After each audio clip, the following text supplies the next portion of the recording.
যুক্তরাষ্ট্রের president Donald ট্রাম্পকে হত্যার জন্য পুরস্কার হিসেবে ৫০ মিলিয়ন ইউরো প্রদানের একটি বিল পর্যালোচনা করছে ইরানের পার্লামেন্ট। ইরানের শীর্ষ নেতা ও কমান্ডারদের হত্যার প্রতিশোধ হিসেবে কোনো ব্যক্তি বা প্রতিষ্ঠান ট্রাম্পকে হত্যা করতে পারলে এই অর্থ দেয়া হবে। গত বৃহস্পতিবার ইরানের একজন জ্যেষ্ঠ আইন প্রণেতা এই তথ্য জানিয়েছেন। ইরানের পার্লামেন্টের জাতীয় নিরাপত্তা ও পররাষ্ট্রনীতি কমিটির প্রধান ইব্রাহিম আজিজি রাষ্ট্রীয় টেলিভিশনকে বলেন, গত মার্চের যুদ্ধ শুরুর পর থেকে আইন প্রণেতারা বেশ কয়েকটি বিল তৈরি করেছেন। এর মধ্যে একটি হলো সামরিক ও নিরাপত্তা বাহিনীর পাল্টা পদক্ষেপ। আজিজি জানান, আমরা বিশ্বাস করি যুক্তরাষ্ট্রের ওই নরধম প্রেসিডেন্ট, অশুভ ও কলঙ্কিত জায়নিস্ট প্রধানমন্ত্রী এবং সেন্টকম কমান্ডারকে অবশ্যই লক্ষ্যবস্তু করতে হবে এবং তাদের বিরুদ্ধে সমতুল্য ব্যবস্থা নিতে হবে।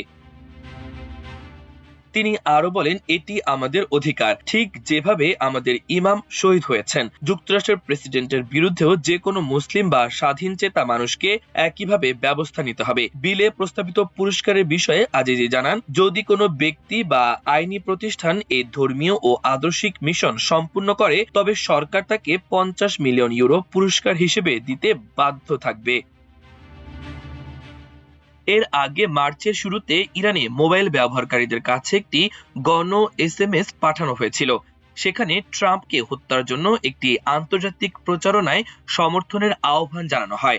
তেহরান ভিত্তিক সংবাদ মাধ্যম দিদবান ইরান জানিয়েছে, এই প্রচারণায় ইতোমধ্যে প্রায় ২,৯০,০০০ মানুষ সমর্থন জানিয়েছেন এবং সংগৃহীত অর্থের পরিমাণ $২৫ মিলিয়ন পৌঁছেছে। গত ফেব্রুয়ারিতে ব্রুকলিন আদালতের একটি ভিডিওতে দেখা গেছে, ইরান সংশ্লিষ্ট এক ব্যক্তি ২০২৪ সালে ট্রাম্পকে হত্যার পরিকল্পনা বর্ণনা করছেন। নিউ ইয়র্ক পোস্টের প্রকাশিত ওই গোপন ভিডিওতে দেখা যায়, ওই ব্যক্তি দুজনকে ভাড়া করার চেষ্টা করছেন এবং একটি ন্যাপকিনের ওপর ভ্যাপ পেন রেখে তার টার্গেট বা লক্ষ্যবস্তু চিহ্নিত করছেন। এছাড়া ২০২৪ সালের নভেম্বরে মার্কিন বিচার বিভাগ জানায়, ২০২৪ সালের প্রেসিডেন্ট নির্বাচনের আগে ডোনাল্ড ট্রাম্পকে হত্যার একটি চক্রান্ত ব্যর্থ করে দেওয়া হয়েছে, যার পেছনেই ইরানের ইসলামী বিপ্লবী গার্ড বাহিনী আইআরজিসির হাত ছিল। উল্লেখ্য, ২০২০ সালে ইরাকে মার্কিন হামলায় আইআরজিসির কুদস ফোর্সের প্রধান কাসেম সোলাইমানি নিহত হওয়ার পর থেকে ডোনাল্ড ট্রাম্প ইরানের পক্ষ থেকে নিয়মিতভাবে হত্যার হুমকির তালিকায় রয়েছেন।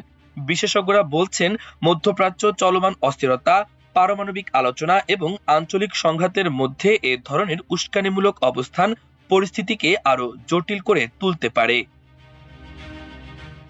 মাল্টিমিডিয়া ডেস্ক, আমার দেশ।